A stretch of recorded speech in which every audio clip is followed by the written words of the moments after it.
ലൂക്കോസ് സുവിശേഷം 5-ാം അധ്യായം, Luke's Gospel chapter 5.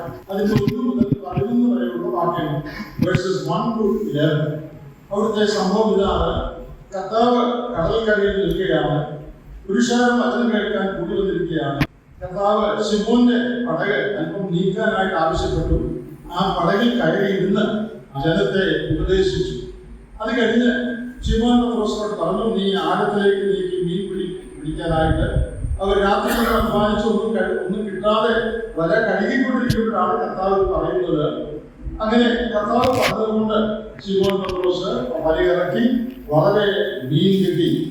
ഇത് ഒരു മഹാത്ഭുതമാണെന്ന് ശിമോൻ മനസ്സിലായതുകൊണ്ട്, ഞാൻ ഭാവിയായ മനുഷ്യനാണ്, എന്നെ വിട്ടു പോകണമേ എന്ന് ശിമോൻ കർത്താവിനോട് ആവശ്യപ്പെട്ടു.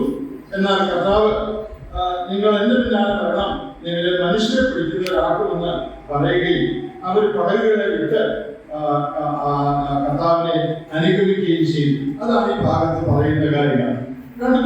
മൂന്നാല് ആത്മീയ സത്യങ്ങൾ ഈ ഭാഗത്ത് ഒന്ന് പറയാൻ ഞാൻ ആഗ്രഹിക്കുക. അതിന്റെ 5-ാം അധ്യായം 1-ാം വാക്യം പറയുന്നത്, അവൻ കരയിൽ നിൽക്കുകയാണ്. നമ്മൾ യേശുവിനെ കാണുന്നു. ഗെനസരേത്ത് തടാകത്തിന്റെ തടാകം പറയുന്നത് ഗലീല കടൽ തന്നെയാണ്. ആ തടാകത്തിന്റെ അരികിൽ അവൻ നിൽക്കുകയാണ്. എന്തിനാണ് കർത്താവ് അപ്പോൾ അവിടെ അരികിൽ വന്ന് നിൽക്കുന്നത്? നമ്മളിതിന്റെ ഈ സംഭവത്തിന്റെ ഒടുവിൽ വായിക്കുമ്പോൾ നമുക്ക് മനസ്സിലാകും, പത്രോസിനെയും കൂട്ടരെയും പിടിക്കാനാണ് അവൻ അവിടെ വന്ന് നിൽക്കുന്നത്. He is standing there to catch Peter and his friends to follow him. അവനെ അനുഗമിക്കുന്നതിനായി പത്രോസിനെയും കൂട്ടരെയും പിടിക്കാനാണ് കർത്താവ് അരികിൽ വന്ന് നിൽക്കുന്നത്. മാത്രമല്ല, കർത്താവ് പത്രോസിന്റെ പടകിൽ കയറി. എന്തിനാ കർത്താവ് പത്രോസിന്റെ പടകിൽ കയറിയത്? ആളുകളെ പടകിൽ ഇരുന്ന് ഉപദേശിക്കാനാണ് എന്ന് നമുക്ക് പറയാം. അങ്ങനെ അവിടെ എഴുതിയിട്ടു. എന്നാൽ പടകിൽ നിന്ന് ഉപദേശിക്കാനാണ് അവൻ പടകിൽ കയറിയതെങ്കിൽ അതിനേക്കാൾ വലിയൊരു ഉദ്ദേശം കർത്താവിനുണ്ടായിരുന്നില്ല. പത്രോസിനോട് സംസാരിച്ച് പത്രോസിനെ തന്റെ പിന്നാലെ വലിക്കാൻ, തന്റെ പിന്നാലെ തന്നെ അനുഗമിക്കുന്നതായി പത്രോസിനെ പിടിക്കാനായിട്ടാണ് കർത്താവ് ആ പടകിൽ കയറിയത്. ആ പടകിൽ കർത്താവ് കയറിയതുകൊണ്ട് പത്രോസിന്റെ ഡെസ്റ്റിനി, പത്രോസിന്റെ ഭാവി തന്നെ മാറിപ്പോയി. എന്തൊരു വലിയ അത്ഭുതമാണ്! കർത്താവ് പത്രോസിന്റെ പടകിൽ കയറിയതുകൊണ്ട് ആ പത്രോസിന്റെ ഭാവി മുഴുവൻ വ്യത്യാസപ്പെടാനായിട്ടിടയാണ്. നമ്മുടെ ജീവിതമാകുന്ന പടകിൽ കർത്താവ് കയറി എന്നുള്ളതാണ് നമ്മുടെ ജീവിതങ്ങൾ അനുഗ്രഹിക്കുന്നതാണ് കാരണം. കർത്താവ് നമ്മുടെ ജീവിതമാകുന്ന പടകിൽ കയറിയതുകൊണ്ടാണ് നമ്മുടെ ചരിത്രം, നമ്മുടെ കുടുംബത്തിന്റെ ചരിത്രം, നമ്മുടെ ഭാവി എല്ലാം മാറിപ്പോയത്. Our destiny became a blessed destiny because the Lord entered our boat. നമ്മുടെ ജീവിതമാകുന്ന പടകിൽ കർത്താവ് കയറിയത് കൊണ്ടാണ് നമ്മുടെ കുടുംബങ്ങളുടെ ഒക്കെ ചരിത്രം മാറ്റി എഴുതപ്പെടാൻ ഇടയായത്. കർത്താവ് നമ്മുടെ പടകിൽ കയറിയില്ലായിരുന്നെങ്കിൽ നാം ആരും ഇന്നായിരിക്കുന്ന അവസ്ഥയിൽ ആകെയില്ലായിരുന്നു. കർത്താവ് പത്രോസിന്റെ പടകിൽ കയറി അവരോട് സംസാരിച്ചില്ലായിരുന്നെങ്കിൽ പത്രോസ് എത്തിപ്പെട്ട ആ ഉന്നതമായ നിലയിൽ പത്രോസ് ഒരിക്കലും എത്തുകയില്ലായിരുന്നു. അത് കഴിഞ്ഞ് കർത്താവ് പറഞ്ഞ കാര്യം, നീ ആഴത്തിലേക്ക് നീക്കി വലയിറക്കുക എന്നാണ്. നമുക്കറിയാം, പത്രോസ് മീൻപിടിക്കാരനാണ്. രാത്രി മുഴുവൻ അധ്വാനിച്ചതൊന്നും കിട്ടാതിരിക്കുകയാണ്. പകൽ മീൻ പിടിക്കുക എന്നുള്ളത്, മീൻ കിട്ടുക എന്നുള്ളത് അസാധ്യമായ കാര്യമാണ്. അത് പത്രോസിനറിയാം. മാത്രമല്ല, ആ പ്രദേശത്ത് മുഴുവൻ അവര് രാത്രി മുഴുവൻ മീൻ പിടിച്ചതാണ്. എന്നിട്ടും ഒന്നും കിട്ടാതിരിക്കുക.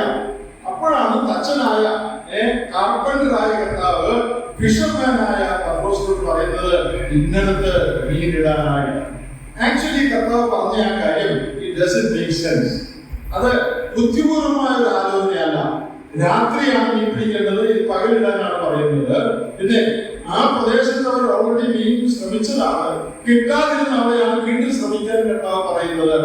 എന്നാൽ പത്രോസ് പറയുന്ന ഒരു കാര്യം, രാത്രി മുഴുവൻ അധ്വാനിച്ചതൊന്നും കിട്ടിയില്ല, എങ്കിലും നിന്റെ വാക്കിന് ഞാൻ വലയിറക്കാമെന്ന് ഉത്തരം പറഞ്ഞു. Obey the Lord even when it doesn't make sense. കർത്താവ് പറയുന്ന ചില കാര്യങ്ങൾ യുക്തിക്ക് നിരക്കാത്തതാണെന്ന് ചിലപ്പോൾ നമുക്ക് തോന്നും. ആ പറയുന്ന കാര്യങ്ങൾ ശരിയല്ലല്ലോ, ഇത് പ്രയോജനമില്ലാത്തതാണല്ലോ എന്ന് തോന്നും. പത്രോസിന് അങ്ങനെ തോന്നി. അതുകൊണ്ടാണ് പത്രോസ് പറഞ്ഞത്, ഞങ്ങളിവിടെ രാത്രി മുഴുവൻ അധ്വാനിച്ചതൊന്നും കിട്ടിയില്ലല്ലോ എന്ന്. എന്നാൽ കർത്താവാണ് പറയുന്നത് എന്നുള്ളതുകൊണ്ട് നമ്മുടെ ബുദ്ധിക്ക് നിരക്കുന്ന അല്ലെങ്കിൽ കർത്താവിനെ അനുസരിക്കാനായിട്ട് നാം മനസ്സ് വെക്കണം. പത്രോസ് അങ്ങനെ മനസ്സ് വെച്ചു. അതിന്റെ ഫലം എന്തായിരുന്നു? പെരുത്ത മീൻകൂട്ടം വലയിൽ അകപ്പെട്ടു. നാം ഇവിടെ കാണുന്ന ഒരു കാര്യം, when Jesus directs our ministries, we will easily results. കർത്താവ് നമ്മുടെ ജീവിതചര്യകളെ, ശുശ്രൂഷകളെ ഡയറക്റ്റ് ചെയ്യുമ്പോൾ, നയിക്കുമ്പോൾ അത് ഫലകരമായിരിക്കും. കർത്താവ് നമ്മുടെ പ്രവർത്തനങ്ങളെ, നമ്മുടെ ജീവിതത്തെ നയിക്കുമ്പോൾ, കർത്താവ് പറയുന്ന അനുസരിച്ച് നമ്മുടെ ജീവിതങ്ങളെ നാം ഏൽപ്പിച്ചു കൊടുക്കുമ്പോൾ അത് വളരെ പ്രയോജനമുള്ളതായിട്ട് തീരും.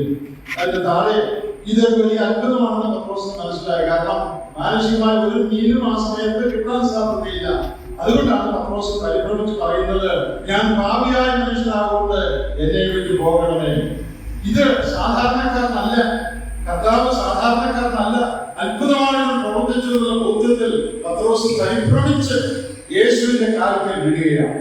രണ്ട് കാര്യമാണ് നടക്കുന്നുണ്ട്. ഒന്ന്, പത്രോസ് തന്റെ കുറവ് മനസ്സിലാക്കി.